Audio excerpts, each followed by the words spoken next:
You are listening to the Effective Statistician podcast, the podcast to help you reach your potential, lead great science, and serve patients. Today it's episode number 64, How to Work Effectively as and with a Placement Student, a success story with Katie and Claire. Welcome to the Effective Statistician with Alexander Schacht and Benjamin Pieske, the weekly podcast for statisticians in the health sector who want to reach their potential to serve patients without becoming overwhelmed by work. So, if you haven't done yet already, please connect with me on LinkedIn as I'm posting there lots of other things, and you can get that mostly only through LinkedIn. So in today's episode, we are talking with Katie and Claire. Have you ever considered to work with the placement students? Or maybe do you consider to spend some time as a placement student yourself because you're not yet done with your career, with your university time? So in this interview with Katie and Claire, we are exploring factors which help you create a win-win situation. Those have worked very well together, and I have observed that firsthand. And they will share their stories, what makes it successful, what is the hiring process looking like for a good placement student, what to look for in a placement student. We also dive into topics like what are good projects and good tasks to be delegated to a placement student. So, if you are considering to become a placement student or maybe work with a placement student, this is the episode you want to listen to. This podcast is created in association with PSI, a global member organization dedicated to leading and promoting best practice and industry initiatives. You can join PSI today to further develop your statistical capabilities with access to special interest groups, the video-on-demand content library, free registration to all PSI webinars, and these are becoming more and more frequent, and much more. The reduced rate is just £20 for non-high income countries and only £95 for high income countries. Just visit psiweb.org and become there a PSI member today.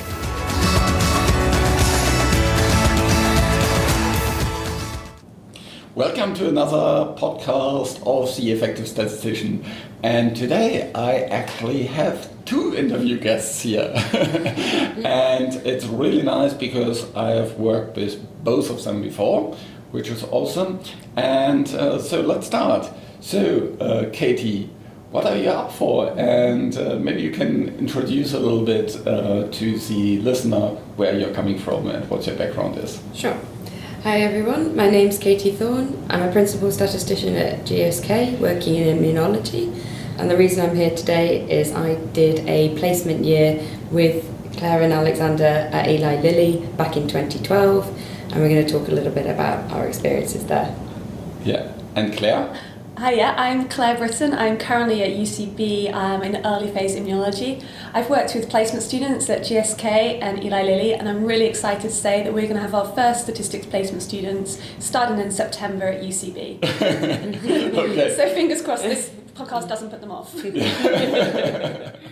Katie will it won't. No pressure. Okay, so Claire, you have worked with many placement students in the past. Why do you love working with placement students so much? Well, do you remember when, we have to think back a while here, but when we first started in pharma, when we were asked why did we want to do pharmaceutical statistics, can you remember the answer that you gave?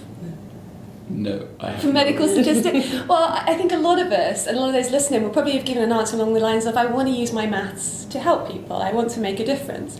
And I think 10, 15, however many years you are into your career later, it's really easy to lose sight of this. By having placement students in, they're coming in with those fresh eyes. They've not been dragged down by those low success rates, those company politics, the regulatory responses, all the things that we... SOPs. Yeah, right? That's a good word. And they remind us, they take us back to the simple days of they think the compound they're working on is going to work, and it gives us those fresh eyes and that fresh perspective that doesn't matter how many students I work with, I never get used to seeing that from them, and it's really nice, and it gives me perspective back in my job again. Yeah, and I think for that, it's important to know that Claire is mostly working on early phase. Yeah. So, of course, the attrition rate there is pretty high. Yeah, definitely. My success rate is not great, to be honest. Yeah, you can easily spend your whole career working in that area and never a drug makes to market. Exactly. So many people told me that had happened to them so far as well. Yes, exactly. So yeah, fingers crossed the next student will bring in the blockbuster. Okay, so in terms of your experience working with placement students, can you think back of some specific story where these kind of things went alive, so things that you just described in terms of the passion and these kind of things? In terms of their passion, I think one thing that always strikes me is tasks that we see as really mundane. So you might have to do a presentation for a results meeting. You've already done all the work, you know the answers, and you've got to put in a presentation in a nice format. And that can be quite cumbersome, it can be time consuming, and we get really quite bored by doing that, and it takes us away from the strategy decisions and preparing for the meeting. Students love doing that kind of thing. They can really feel like they're contributing at quite a high level. They know that this is going to go to an ad board, they know that it's going to go to this big meeting. And actually what they can add to that by making the presentations better, by QCing them, they get very excited by doing, and just making that difference, I think, for students is something that you can see their enthusiasm in. So you really kind of just working together, delegating things to other people, where really making win-win situations. So it's a win for you as well as a win for the placement student. Exactly, and you kind of have to look for both kind of roles. You need to look for those where they are helping you out and perhaps doing the mundane tasks, but also tasks that will move them forward as well. That's probably not going to increase their knowledge of pharmaceutical statistics, so you need to balance that out. But I think those tasks are where they can give back to you almost immediately from week one. I think with Katie, for example, I think you may have QC'd a randomisation on your first day, I think if I remember correctly, because all it was we printed out a randomisation. It was a crossover study, and ultimately it was just checking that the treatments were running in order. And you don't need to have 10, 15 years experience to check that. You can just check that by hand, so they can contribute straight away. And I think that's one of the things that... And it's quite motivating for the student as well, that you're then, like you say, contributing something real to the study, and then it gives you a real sort of like relationship with that study, and you feel more involved, and then you get to meet the team and so on. From there, it works really well. So really having quick wins, not something that you start working on it and will probably or maybe pay off a year later after you left already, something like this. Yeah. But I think you're right with the quick wins, because I think with any student coming into any company, there will be a fair amount of reading of SOPs. You can't get around it, and company processes that's quite heavy at the beginning. So having little tasks that do make a difference early on can help supplement that quite well. Yeah, and it's what's really nice if you can get one long-term project as well that might go throughout the year. So if there's a study, particularly if you're in an early phase, you might be able to get from a protocol to study reporting within that actual year. So if they can see all the different steps of that's brilliant. But you need to have these quick win tasks in between while you're waiting for things as well. It's like an attention span, isn't it? Yeah, exactly. Yeah. So coming back to Katie, you getting into the job and becoming a intern at that time at Lilly. How did you get into that? What was kind of the process, and what were the reasons you got into that? Okay, well, I studied my undergraduate at the University of Bath, where it is really common for people to do placements. I think it was, at the time, it was something like 60% of us. So it was quite geared up that many of us would be going on placement, and it actually meant that it was very easy to look for roles as they were posted on internal websites with companies who had collaborations with the university already. So that bit was quite easy. And then I think the first round of the application for Lilly was sending CV, covering letter and written responses to 2 questions. And that seemed quite standard in different companies and adverts I was looking at. What was these kind of questions? Well, I did go and look them up in case you asked. So they were, for Lily, we had to answer what interests you about statistics in the pharmaceutical industry. And the second question was, give an example of a major piece of work you have done and how you approached it. And maybe Claire can comment on what they're looking for there, but I think it was just to show how you can go about a piece of work, take ownership on it and your process, as well as what interests you about going into this industry compared to finance or actuary or anything along those lines. But the thing I think was different about applying for pharma placements is that they're advertised a lot earlier in the year. So we were made aware that we needed to be ready and go into that second year of university, October time, and being prepared to apply for jobs straight away. As I think if you didn't have a job by Christmas, it was sort of looking unlikely that new job adverts would come out. Mm-hmm. So then after that round, we were invited for a face-to-face interview. I think there was about 6 of us, I can't quite remember. We had a site tour, a technical interview and a competency interview on the day, and a little quiz as well to just make sure you Googled the company a little bit, which is fair. And subsequently I've known placement students applying to fall down on that front, so it's a good tip. Definitely. Yeah. So knowing what company you're going to is always helpful. What country are the headquarters based in? Those sort of things. Yes. Which kind of drugs they have on the market. Exactly. Kind of what's the size approximately? These kind of things. Yes, yeah. I would definitely agree. Okay. That helps. So Claire, were you involved in creating these questions? I may have been. They're fairly similar across companies. Really, as Katie said, we're not looking for really detailed statistical answers. The actual stats project they did, ultimately it's going to be something they did at university. It would have been pre-prescribed. We don't really care what it is. What we care about is can they accurately describe it. And what you'll see in a good candidate is someone who can explain what their findings were, as opposed to somebody, and we do have candidates that will include their code from the project, which doesn't really explain. It's brilliant that they can code, I'm very happy, but it doesn't explain to me what they've actually done and what they were trying to achieve. So that's really what we're looking for there.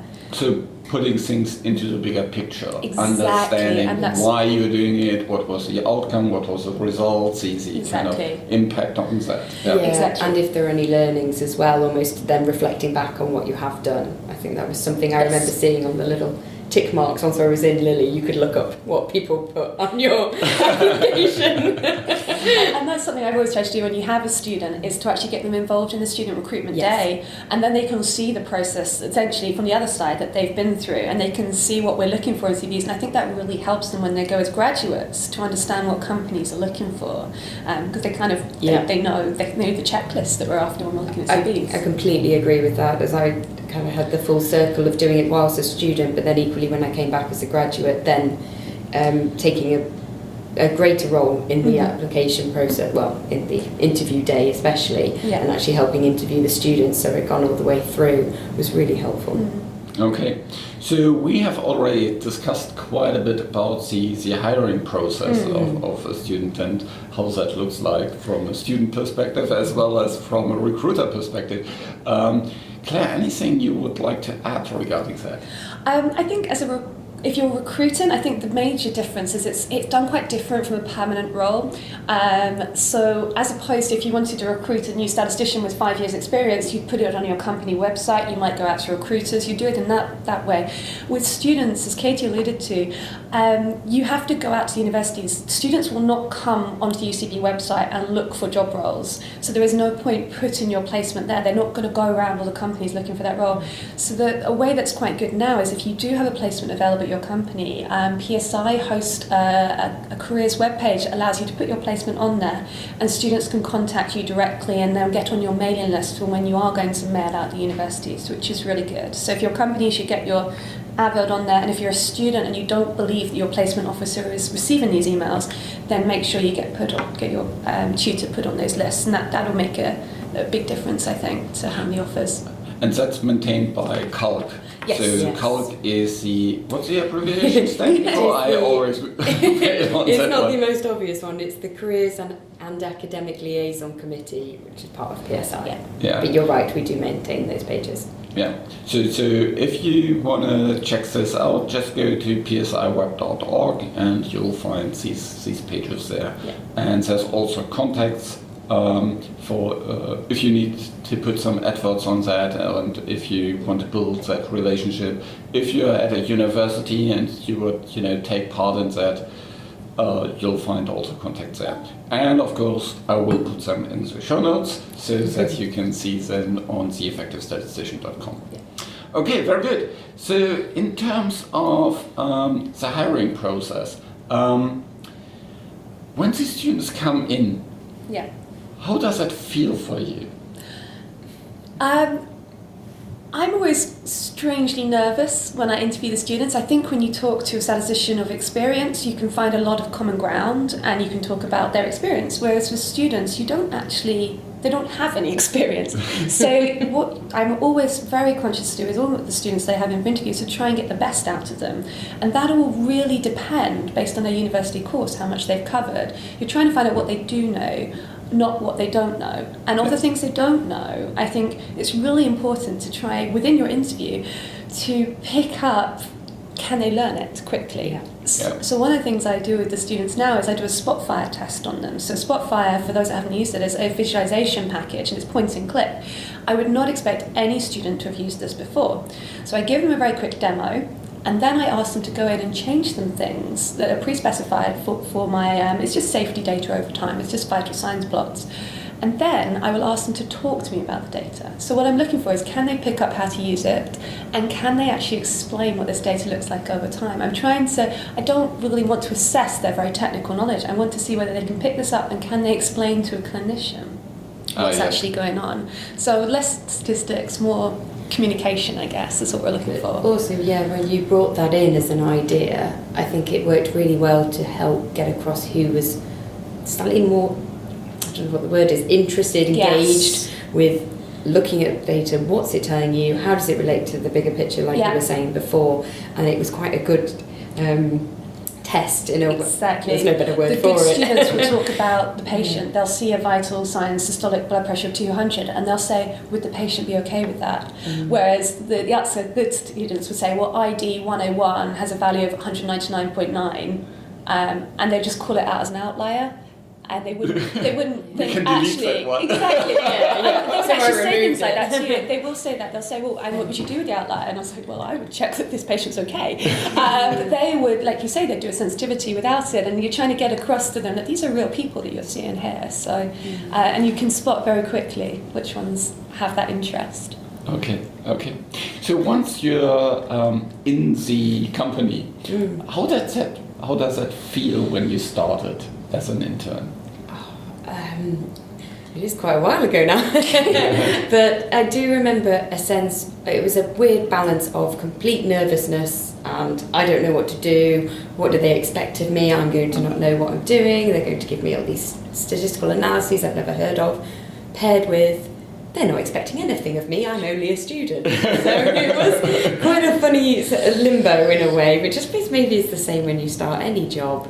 But I think the way the team worked at Lilly is I was working across two different therapeutic areas, so oncology and neuroscience, which actually for me was brilliant because you get to look at different types of trial, learn about different types of analyses and have greater interactions with more colleagues in the department as well. So that worked really well and also meant that there was quite a steady flow of tasks that I could get involved in quite quickly. Okay. So in terms of the tasks that you give to interns, so we talked a little bit about that in terms of quick wins and these kind of things.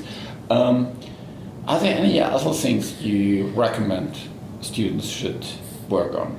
For me and Katie, chip in on this, but I think the real key to your successful placement was the variety that you had. Like you said, working across the therapy areas, having some long-term overarching projects, some short projects. We also we loaned Katie out to a number of departments, one of which being yours, Alexander. Yes. I was always looking for really good people. also to preclinical. Katie did a fantastic piece of work within the preclinical environment that had no stats support at the time for the project that she was working on, so she was the sole stats support for that. And you did a couple of weeks in PK. Yeah. Really like PK. And I think that can be really beneficial for a student to see that holistic picture, but also, the variety. Yeah, I think the variety of tasks, and not to digress completely, but it was something Claire and I picked up on, is actually having the overlap with different departments means that for a placement student, you're trying out this one career, but you then get to interact and learn about roles across the whole industry that are linked to the stats and mathematical background that you've perhaps got. But it doesn't mean that you have to do that specific placement job when you graduate, and you can learn about so many others along the way. Which I've known other placement students to do, and is a real positive for the student, I would say. Yeah, we have one student that didn't go into medical stats, but she went into health economics, and I don't think, we don't think she would have done that unless she'd done the placement and understood exactly what there was. She probably would have ended up in finance. Okay, we haven't managed to recruit a medical statistician there, but we've got someone on a sister path that is still very beneficial to the industry. I think that's a really nice example that you work on preclinical, on early phase, and even in my area, in the very late phase, where we also have health economics and these kind of things. Exactly. But I think that gives you very nice insight into what you would like to do after you have graduated. Definitely. My placement definitely influenced the types of modules I was choosing in my final year and things like that as well. Obviously, Claire did a really good job because you moved straight back to the same company. As we've established, I loaned it out quite a lot, so I think a lot of people had influence. Which is actually also quite a nice thing. You can actually potentially test future recruits as well as future companies from so that's very, very nice.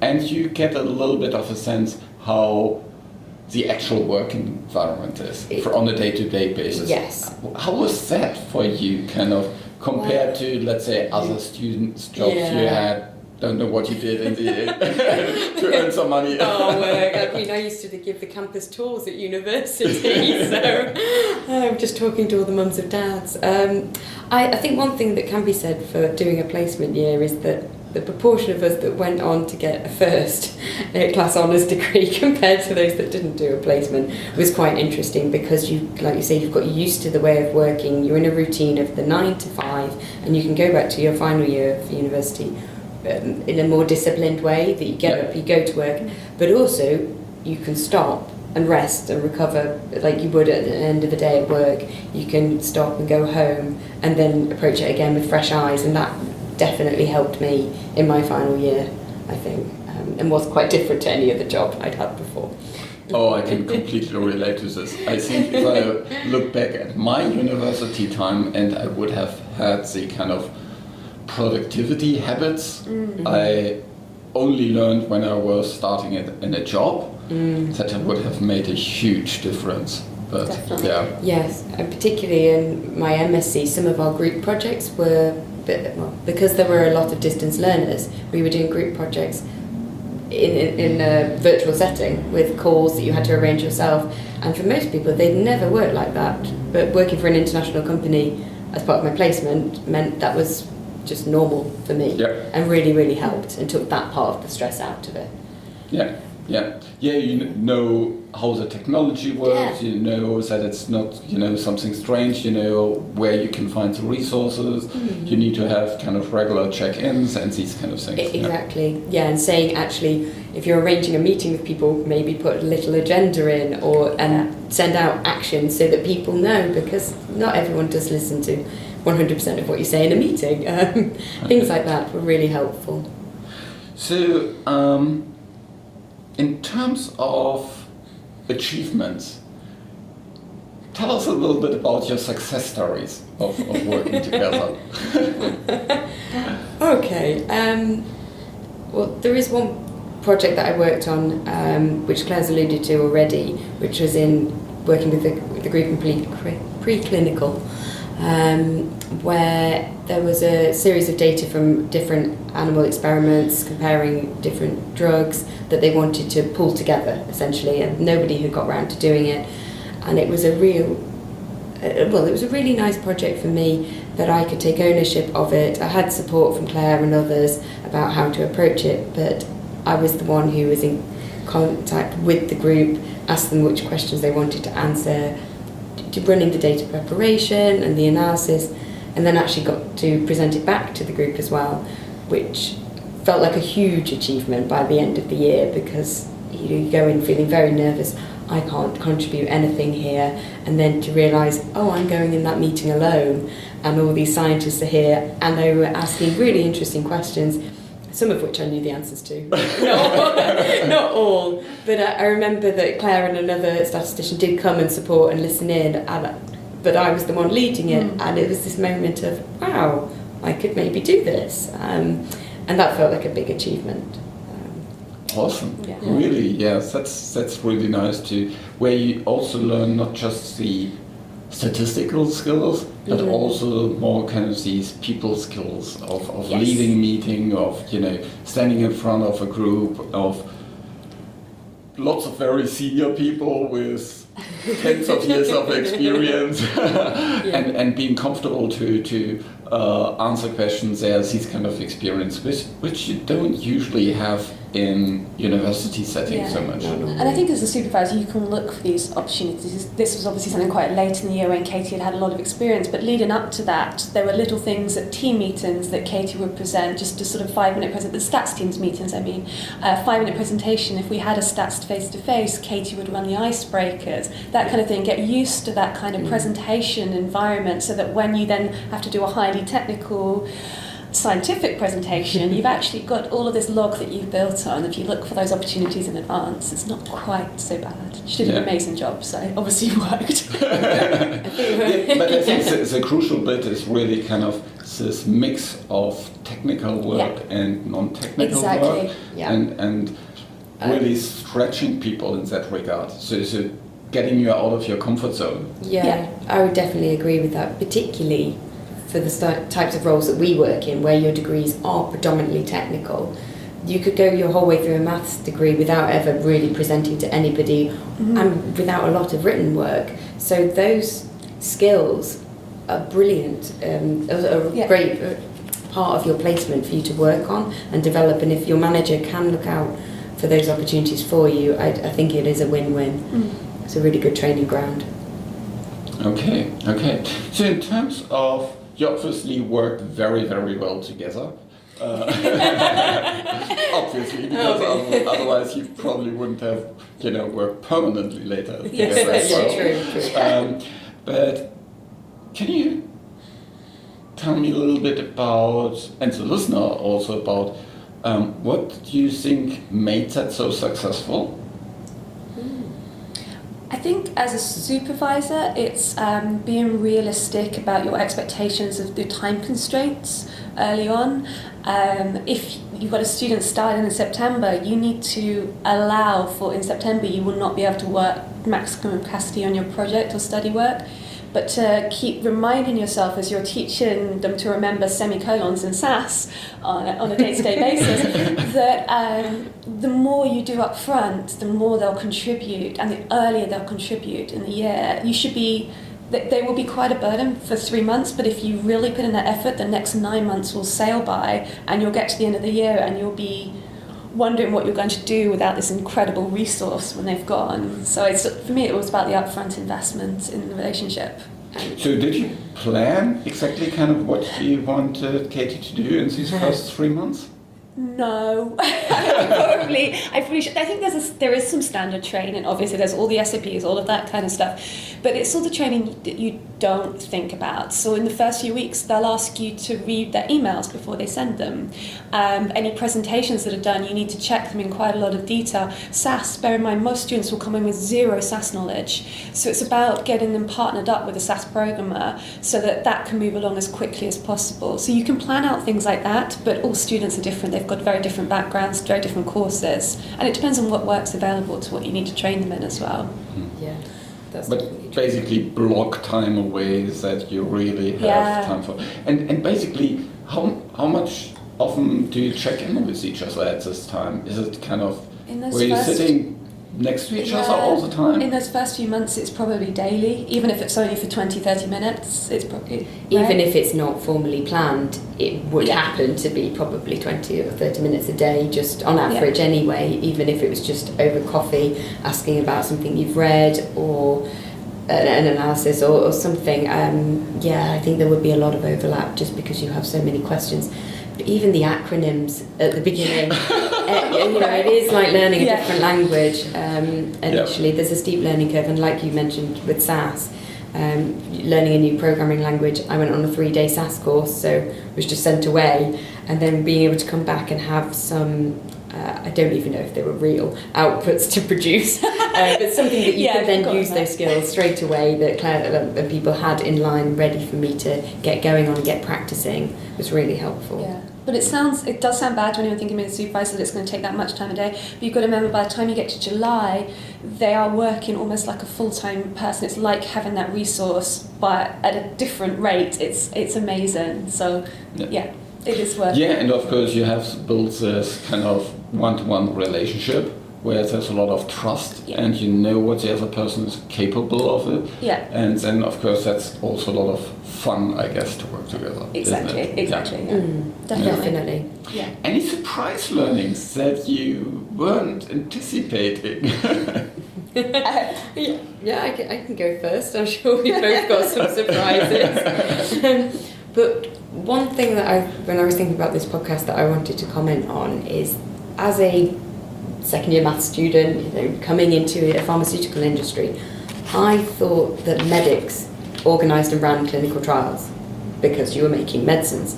And to come in and realise that statisticians are not only playing a really key role, but that they're being almost treated equally, or certainly through my experiences at Lilly, we were working in great collaboration on the study teams that I was in with the medic. I found it really inspiring, but equally very surprising, but in a positive way, that we were given so much time to talk in meetings and such respect that it really made the studies run really efficiently and encouraged collaboration between the different groups.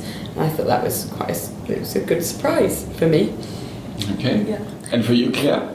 In terms of the students, it never ceases to amaze me, their enthusiasm and their brightness. But what I didn't expect was the progression I would have by supervising these students. It's a really good role to take on if you don't have any management experience, because it's almost like a tester for it. Students are incredibly forgiving of management techniques. I think because they're used to working in a supermarket and just being told what to do by some 17-year-old guy, that they are very, very forgiving, and you can learn a lot about managing someone by having this really, really close relationship. So then if you do go on to be a manager or a director, you realise there's actually just no adjustment at all. It's translating that experience that you've had into a sort of more permanent, looking about the long-term goals and things. But you have to do that with a student. You have to look at their goals every 3 months and try and develop them in that time. So it's almost like being a manager but on turbo. And you can just learn. I learned so much from doing it. So I really appreciated the experience in a way that I wouldn't have expected. Yeah, that's very, very nice. Yeah. So in terms of summing up the interview now, what are kind of the key takeaways that you would, give to potential supervisors of interns, but also to maybe interns in the future? What should be their takeaway from this interview? So as a supervisor, I would just encourage anyone that's thinking about it to just go out and get a student. They are an incredible future investment that as a pharma we really, really need to make, particularly in the UK with student fees being so expensive. It's very difficult. For our job, we have to have a master's in statistics. How on earth are we going to convince students to stay after 3 years at university with £50,000 of debt, to stay on and do another year at university if they've not had this kind of experience, when we're fighting against bankers and accountancy and actuary who are offering them jobs after that 3 years with sign-on bonuses? So we need to get them before they're at that decision-making point, and show them what else is out there. And this is our real opportunity to make that investment and really make a difference and get more people in the industry. So you would have to run a placement so badly for it not to be beneficial to them and convince them this over finance. I think it's an easy sell once they're here, but we have to get them here, so just go for it. And don't be afraid if you've not run one before. Yeah, and I completely agree with all of that. But if someone was considering whether to do a placement or not, I can't recommend strongly enough doing one and taking the time out of your degree to go away, learn about an industry that you think might interest you in the future, get some of the corporate experience that we talked about, and the training in the soft skills that perhaps is lacking from your degree. It will all come together to put you in such a strong position for when you do come to graduate. And for me, it actually meant that by the time I'd finished the MSc that I'd never even considered doing or being capable of, I then had a great network of friends and colleagues in an industry I wanted to work in, and some of those were able to offer me jobs as well. It was a brilliant position to be in. So also the networking was quite nice. Yeah, because I think all the students also have lots of kind of networks that go to the placements.